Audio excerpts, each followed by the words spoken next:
Hello everyone, আজ 7 তারিখ। আমরা দাবাইপানি থেকে সিলোরি গাঁওয়ের পথে যাচ্ছি, আর সেখানে যাওয়ার পথে কিছু জিনিস আমরা একটু মার্কেটিং করে নিচ্ছি। আর এই রাস্তার মধ্যে স্টলগুলো আছে, সেখানে এখানকার কিছু লঙ্কা और वो क्या है? মাখন नहीं नहीं ये वाला পাতা, घी পাওয়া যায় कैसा আমি है? জানি। তো সেইগুলোই একটু শপিং করছি। कैसा है? ভুট্টা কে খাবে আবার তুমি? সবাইকেও দিলাম। एक घी कितने करके है? কি ঘি? दाड़ाओ हम तुम्हें जानो ना। हाँ केजी केजी तो 600 600 কি ঘি? 500 हमारे लोकल इधर का ही हाँ पता है हमें। 500 मिलेगा? 500 में तो ये सब खरीद करने भी नहीं मिलेगा। नहीं नहीं नहीं नहीं वो बोला नहीं, क्या 1 केजी नहीं, एक 5 हाफ আপকে half KG. Half KG 1 KG ले लीजिए ना। ये हाफ केजी तो क्या करेगा, इतना दूर से ले जाने आप लोग को। नहीं घर में हम बनाते हैं, पर हमें पता है बहुत अच्छा हाफ होता केजी, है। हाँ देता हूँ हाफ केजी। एक मिनट ये इसका खत्म कर देता हूँ, इसके बाद देता हूँ, ठीक है। हाँ কারণ আমি শুনেছি খুব ভালো হয়। ওই দেখো সেই বেগুন পোড়া খাওয়ার বেগুন। उसके बाद मैं हाफ केजी हाँ। घी देता हूँ। না না খেলে কেমন? খারাপ না, ভালো। খারাপ নয়। ওই লোকটাকে মিষ্টি নয়। আজ অনেকদিন বাদে ভয়েস ওভারটা দিচ্ছি তো, এবং মাখনটা টেস্ট করার পরে অ্যাকচুয়ালি এটা মাখনের মতো পাওয়া যায়, কিন্তু এটার নিয়ম হচ্ছে এটাকে গলিয়ে ঘি তৈরি করে খেলে এটা বেশি ভালো লাগে। প্রথম আমরা বুঝতে পারিনি, আমরা মাখন হিসেবে পাউরুটিতে লাগিয়ে খেয়েছি। সেটাতে খুব একটা সেরকম যে স্বাদ ছিল তা না, অনেকটা আলিগড় মাখনের মতো। বাট যেই ওটাকে আমরা এমনি চাটুতে দিয়ে পাউরুটিটা ভেজে নিলাম বা রুটিটা ভেজে নিলাম, তখনই তার স্বাদটা অপূর্ব হয়ে গেল, পুরো একদম প্রপার ঘিয়ের মতো, এবং খুব ভালো সেন্ট, খুব ভালো খেতে। তো এটাকে মাখনের মতো ইউজ না করে ঘি হিসেবে ইউজ করাটাই ভালো, যেটা আমি অ্যাকচুয়ালি দেখেছিলাম। কেটে ওই ভেতরের এটা খুলে পাউরুটির উপরে বাটারের মতো দিয়ে খায়, খুব একটা আলাদা টেস্ট কিছু হয় না, মানে আমি তো অন্তত পাইনি, অনেক অন্য লোকের হতে পারে। আমরা বাজার হাট টুকটাক করে নিলাম, নিয়ে লাভার্স ভিউ পয়েন্টে চলে এলাম। এখান থেকে দুটো নদীর সঙ্গমস্থলটা দেখা যাচ্ছে, এবং ভিউ পয়েন্টটা ভীষণ সুন্দর, মানে সঙ্গমস্থলটা না খুব সুন্দর দেখা যাচ্ছে, ভীষণ সুন্দর। আর চারধারের ভিউটাও ভীষণ সুন্দর, চারধারে গাছপালা খুব সুন্দর। আর এই দেখো এই ভিউটা দেখা যাচ্ছে, খুব সুন্দর জায়গা। ওই দেখ দুটো বাঁদর ওই দেখ গাছে কি করছে? আরে এই যে বাঁদরামি করছে কিছু, বাঁদরামি ছাড়া করবে রে কি? এইটুকু মাল দুটো ছোট মাল লাভার্স পয়েন্টে লাভ করছে। বাজে লোক একটা।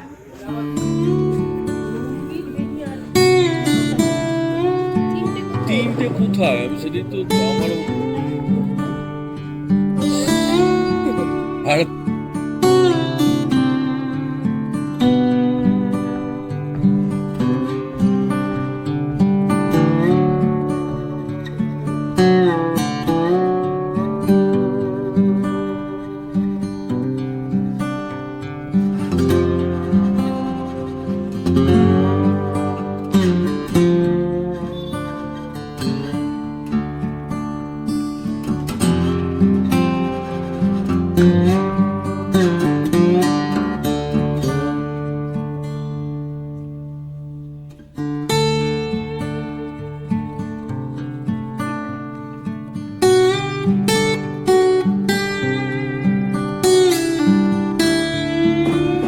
প্রচন্ড রাগ।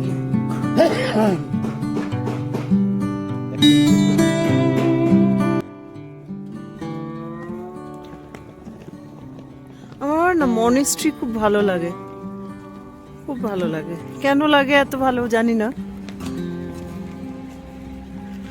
মানে একটা শান্তির জায়গা, প্লাস এত কালারফুল, এগুলো খুব ভালো লাগে,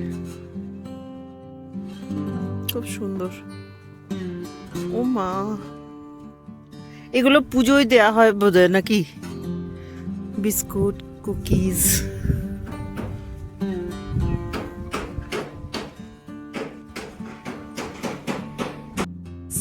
আমরা লাভার্স পয়েন্ট থেকে ডেলো পার্কের কাছে গেলাম। তো আমি ডেলো পার্কে নামিনি, কারণ আমার খুব একটা শরীরটা ভালো লাগছিল না, কিন্তু মনেস্ট্রি দেখে আর থাকতে পারলাম না, একটু মনেস্ট্রি ঘুরে আসি।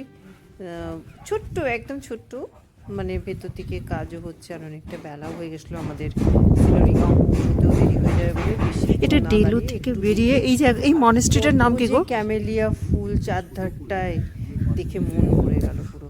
দাঁড়িয়ে যাবে না? ভালো লাগবে। সিলারিগাঁও সিলোরিগাঁয়ের চারধারটা রোদের আলোতে একদম ঝলমল করছে। পাইন বন থেকে শুরু করে চারধারটা পাহাড়ি জায়গাগুলো সব দিকটা খুব সুন্দর লাগছে।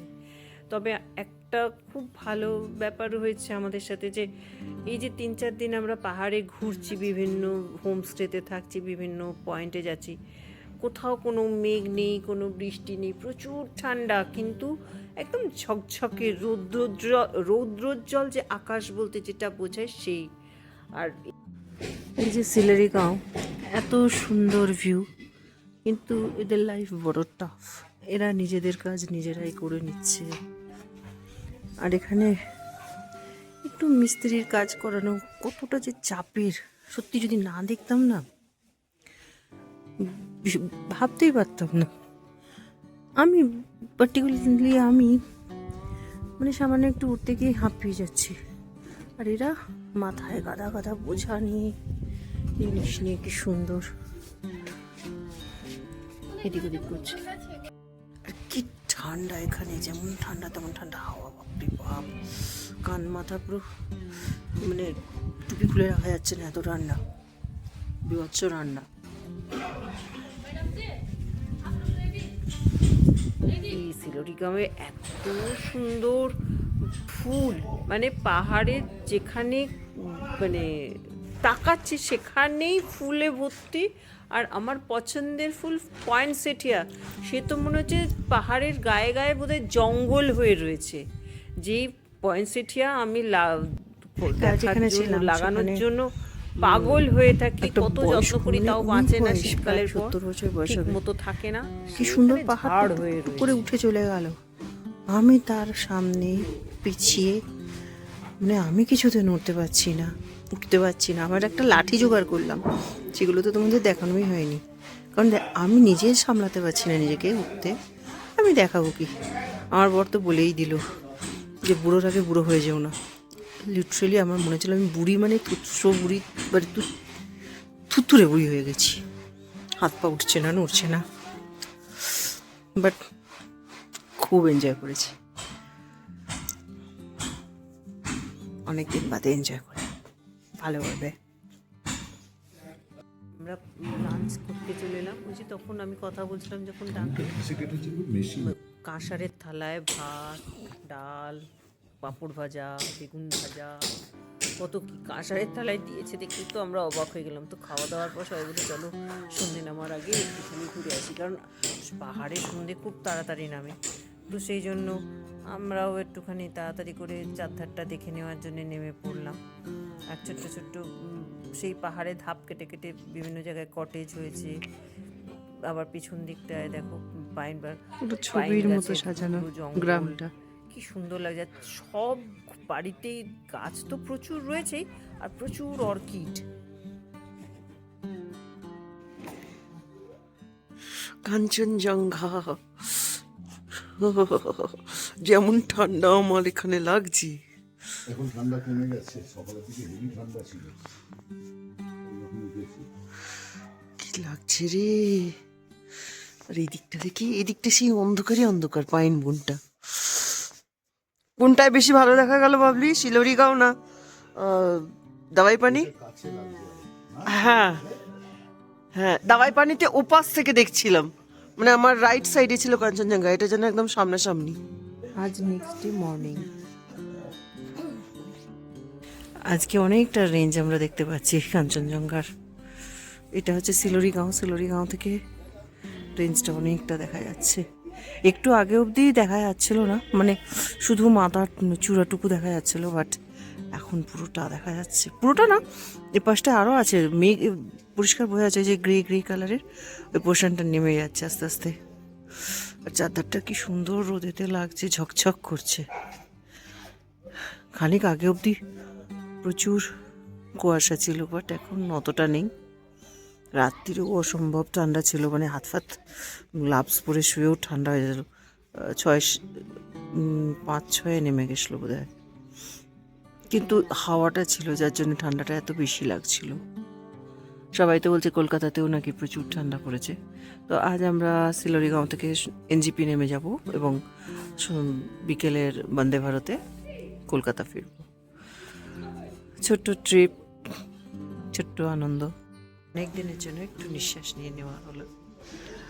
আবার ফিরে সেই সংসার, জীবনের সাতসতরের কাজ। কোনোদিনই ভিডিও এন্ড করিনি, কবে পোস্ট করব তাও জানি না। আজকে হচ্ছে 8 তারিখ জানুয়ারি মাসের। তো মোটামুটি ভালোই ঘোরাটা হলো। ভেবেছিলাম বৃষ্টি হবে, বাট খুব সুন্দর ঘুরলাম। কাদের গো?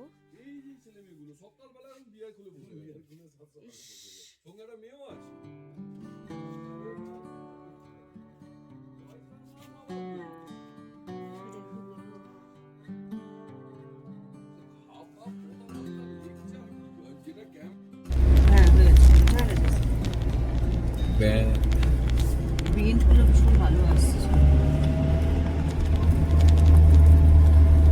ভাই আমি বললাম সমতলে পাবো। যত ব্যাক আসছে পার্থ তত পেটের চাপ দিচ্ছে। যত ব্যাক ঘুরবে তত বমি ভাব আসবে।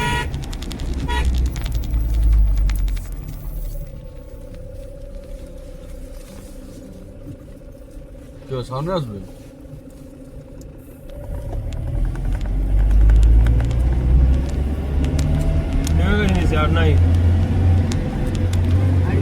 পাহাড় থেকে নামার সময় পার্থর ভীষণ ভমিটিং টেন্ডেন্সি হচ্ছিল, কারণ এই যে ইউপিন ব্যাগ, এই ইউপিন বাঁকগুলোতে যতবার ঘুরছে ওর গা গুলিয়ে উঠছে, কিছুতেই স্বস্তি হচ্ছিল না। শেষের দিকে তো বেশ ভালোই বমি করলো, একবারই করেছে।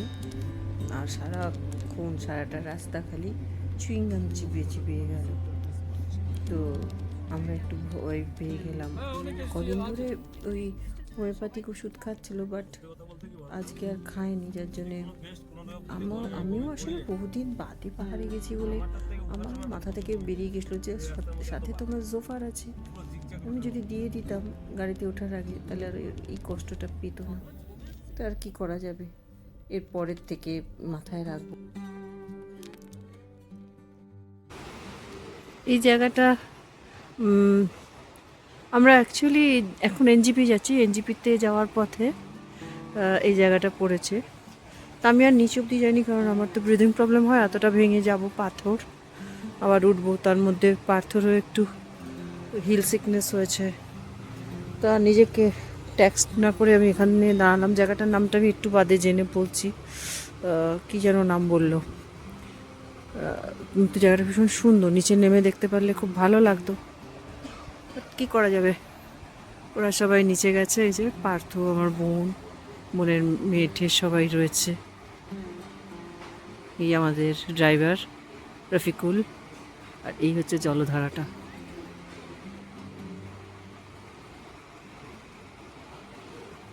বেশ ভালো লাগলো জায়গাটা।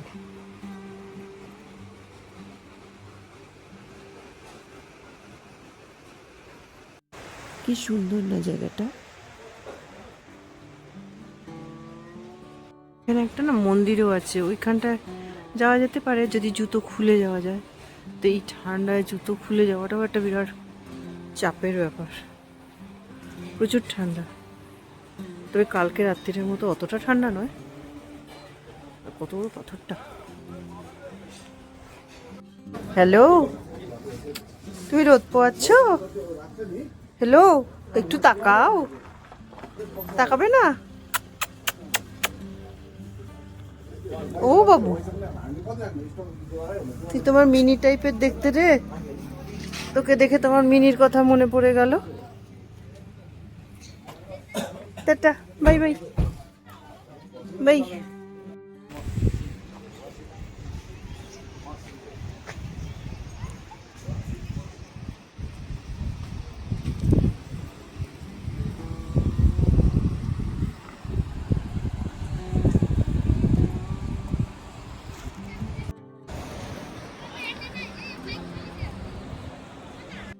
নিচটায় নামতে আমার খুব ইচ্ছে করছিল, কিন্তু সাহসে কুলোচ্ছিল না।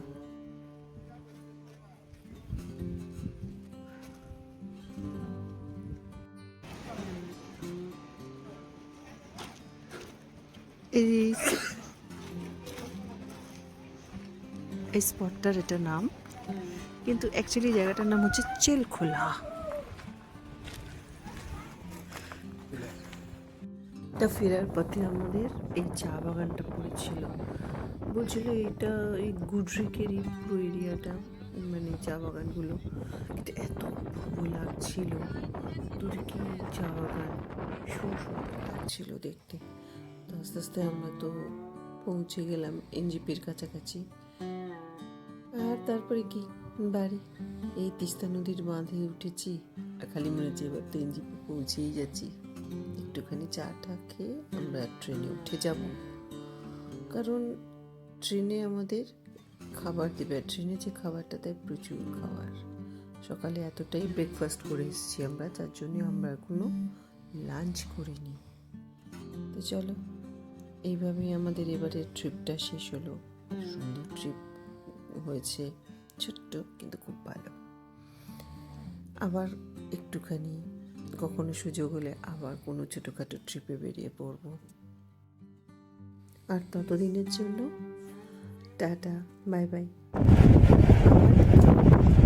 এখান থেকে এনজিপি আর কত দূরে রে? 22 কিলোমিটার। ছোট্ট ছোট্ট স্মৃতি হয়ে আমার মনের মণিকোঠায় থেকে যাবে। ছেলেটা তো এই ট্রিপে আসতে পারেনি, যদি আসতো আরও ভালো লাগতো। কি আর করা যাবে, এখন বড় হয়েছি, তারও তো কাজ বাজ আছে। আপাতত টাটা, অন্য কোনবার ওর সাথেও ঘুরবো।